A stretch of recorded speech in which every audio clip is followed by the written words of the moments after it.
Good afternoon, everyone. I am Angel from Lima in Peru, and this is my channel, Reading Means Life.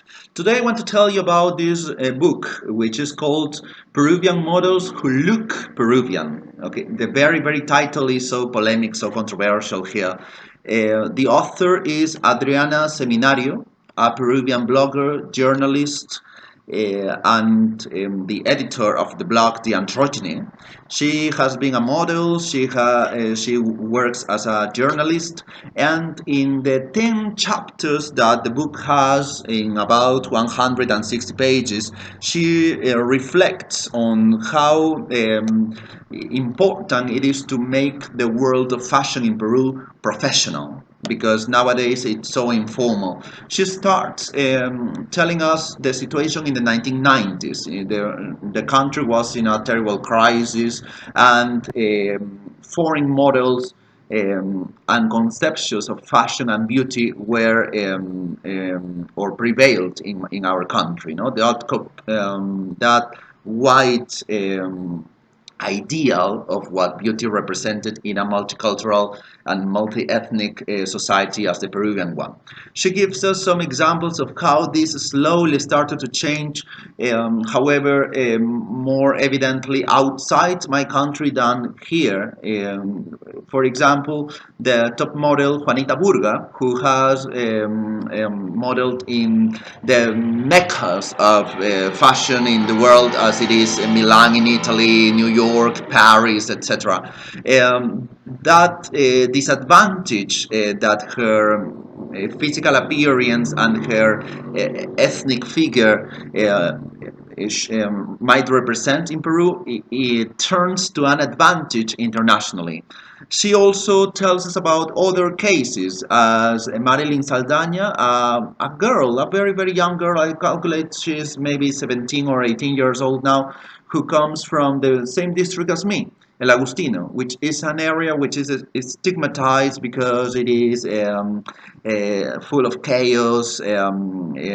That's dangerous, etc. Another model called Kelly Barrientos, who comes from Cusco, the ancient capital of the Inca Empire, that represents the indigenous soul of our country. Janet Leiva, an Afro-Peruvian model who comes from Bellavista in Callao. Callao is one of the is associated with violence, with danger, delinquency, and crime in Peru. Well, she also tells us about the Peruvian version of America's Next Top Model, how the public opinion has internalized that inferiority complex that beautiful girls mean white girls, and the fact that people wrote comments as how ugly the girls were in that program. That resistance continues. That ethnic issue is so sensitive in a country like Peru, and on the other hand, the ethnic trend in fashion appears in Peru, not because we have the initiative necessarily, but because that is what is trendy outside, and that is what we adopt. So this is a kind of criticism of how we wait for the Europeans or the Americans to value, okay, that ethnic or indigenous aspect, and then we adopt it. The other aspect that she notices and she reflects, and I suppose that she criticizes herself, is the necessity to emphasize the humble origin of those girls that were already mentioned, girls who come from dangerous or poor places like El Agustino, Bellavista, or Cusco. Does it mean that beauty does not exist there? Why do we have to emphasize that humble origin? Why do we assume that Peruvian models live in upper class districts like San Isidro, Miraflores, or Surco? She also interviews many models, ex-models, and people who are in the world of fashion. Some of the opinions that they give are more optimistic. Some of them say that Peruvian people want to be want to see themselves reflected in fashion, in commercials, in billboards. We don't want some impossible blondes, you know. However, the buts persist. The but, as she's beautiful but exotic, which is another criticism that she makes. How what is indigenous, what is native to Peru, is conceived as exotic. I am a mestizo man.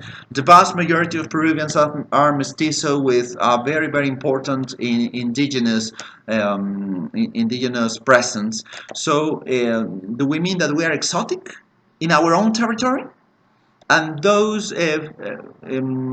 native features are the plus outside, but they are the but inside. And there are some examples as people from the upper class who complain that they are surrounded by brown people, and other terrible examples like that. Some reflections about how fashion is part of this rediscovery, or should be part of this rediscovery of our history, our values, our music, and especially our food, which, according to one specialist in fashion, comes when a country is more stable politically, socially, financially. That when we are poor, we do not think about it, and we tend to discriminate ourselves, trying to see an ideal that perhaps we will never reach. And this ideal, what is called the aspirational, lo aspiracional in Spanish, is the excuse, the simplistic excuse that many people in advertising use to justify the fact that only white people appear in commercials, and the vast majority of Peruvians, the mestizo ones, the indigenous ones, are made invisible. So I really, really recommend reading this book. It is in Spanish, of course, if you have access to this. So we can analyze, we can reflect on what fashion means, something that apparently, as she also says, is trivial or superficial, but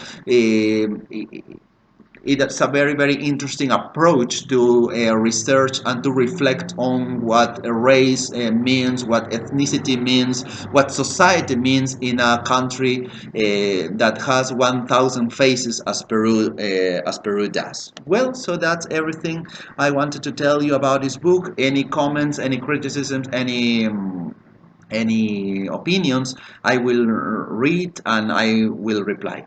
Bye bye.